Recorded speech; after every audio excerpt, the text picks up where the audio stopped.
Bismillahirrahmanirrahim. Today we will compute one of the most important component of liquidity ratio, that is called acid test ratio. Acid test ratio. Acid test ratio is equal to current assets minus inventories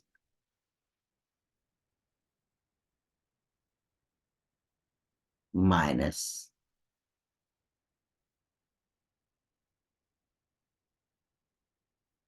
prepayments divided by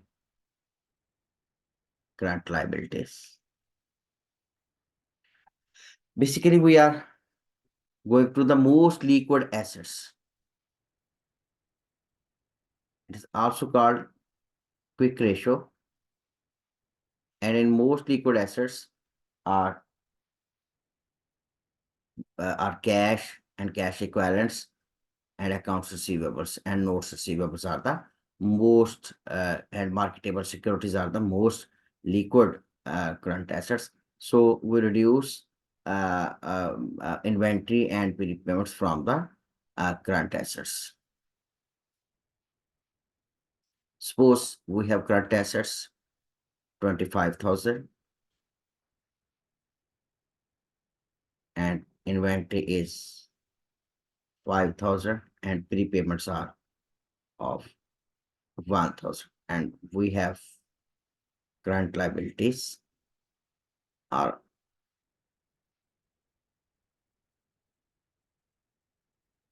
15,000. So it is 19,000 divided by 15,000. It is equal to 19 divided by 15,000. So 19,000 divided by 15, it is 1.2621. 1.2621. It means the firm has 1.26 paisas in its most liquid current assets to meet 1 rupee current liability.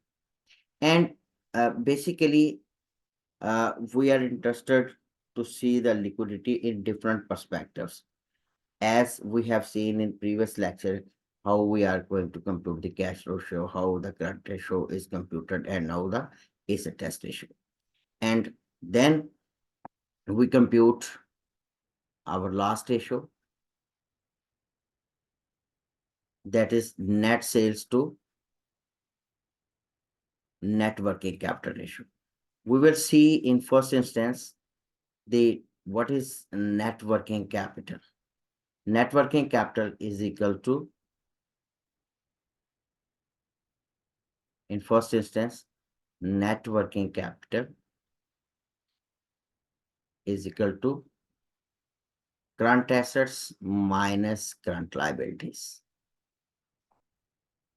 And net sales to net working capital, suppose we have net sales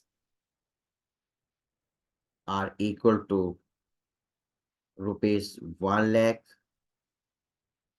and our current assets are equal to 25,000 and current liabilities are equal to 15,000.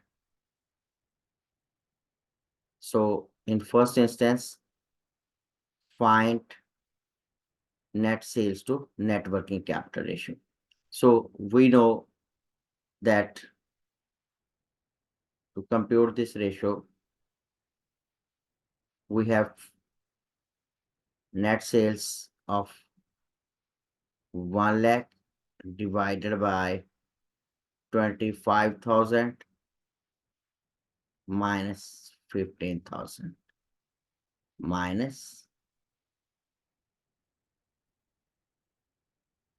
15,000.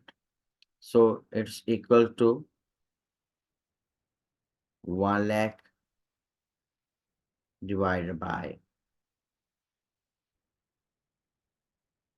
10,000. So it's equal to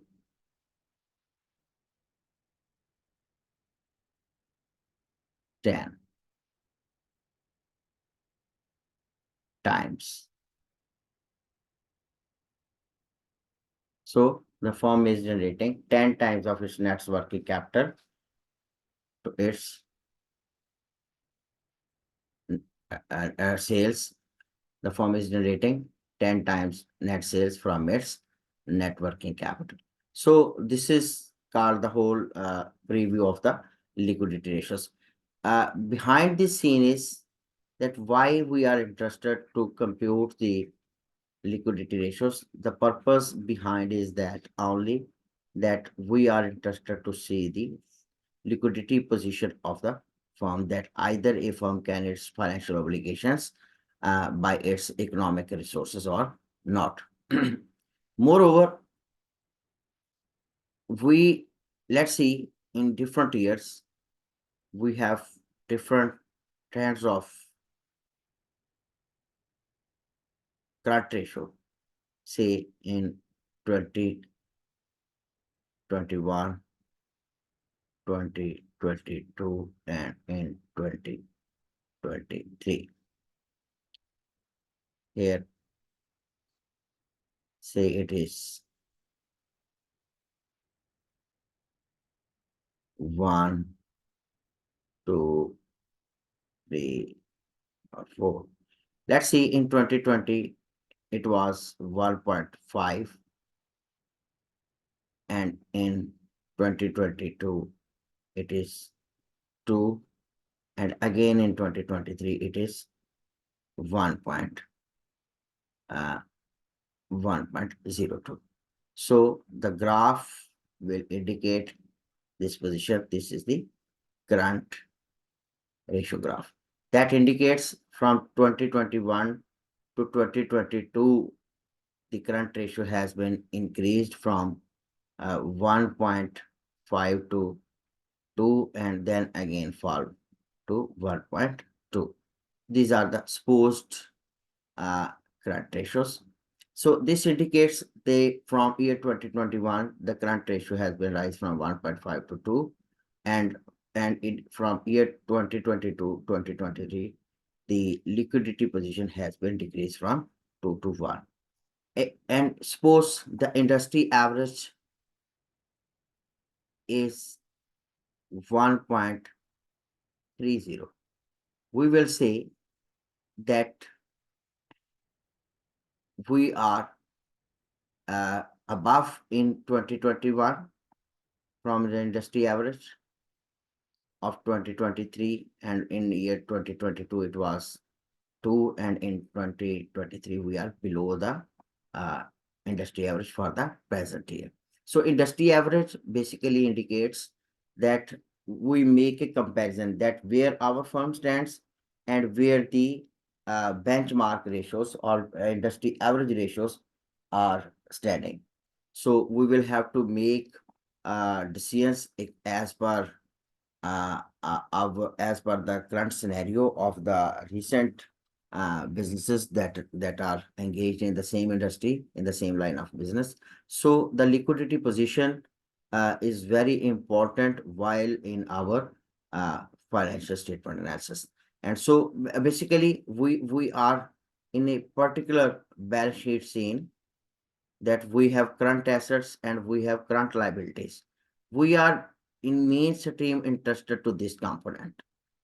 Whereas in long-term assets, we have long-term liabilities, we have shareholder equity. So in first instance, we are interested in to cope that either current liabilities are well established meet by the current assets or not.